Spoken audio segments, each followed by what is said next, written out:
me. I've always said that exercise is the most important.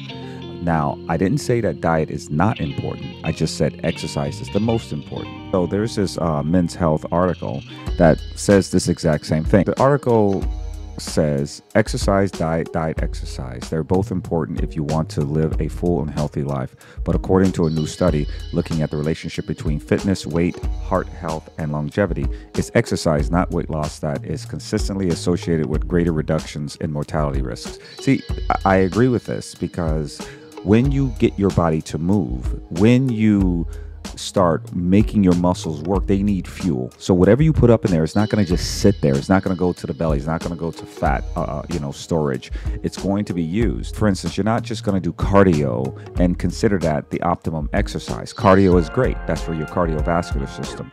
But what you also need is to rip those muscles. You need to put stress on those muscles. And then you need to eat the nutrients so that those muscles can grow. You have to break down those muscles, eat the protein.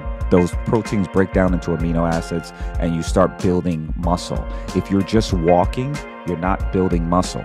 You're building the stamina to walk.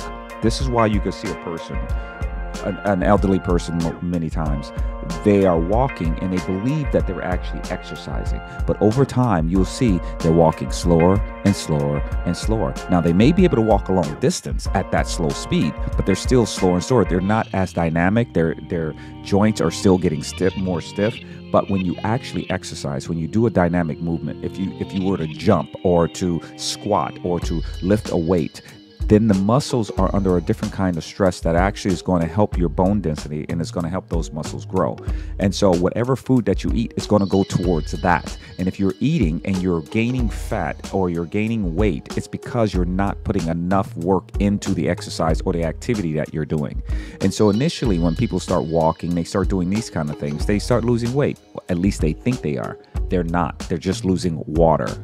And so they get smaller for a second, they lose some inches and they believe, oh, look, it's working. That's not what's happening. This is the same thing that happens to people when they go to the gym for the first time and, they get a trainer and the trainer gets them to just do some stuff. And then they see, oh, wow, I'm losing some inches. You're not losing inches. You're losing water. Eventually that comes back because then you start all kinds of things that happen. And I don't want to go into the details because the main point about this video is to really inform all of you that exercise is, in my book, and according to this research, the most important part of anything that you can do.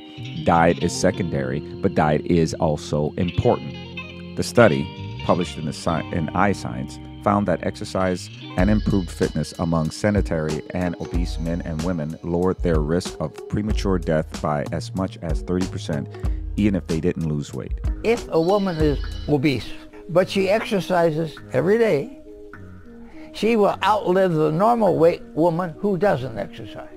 If a man smokes and he has high blood cholesterol, has high hypertension, but he exercises, he will outlive the man who doesn't have any of those problems, who doesn't exercise. If you don't exercise, you're going to die sooner. Mm-hmm.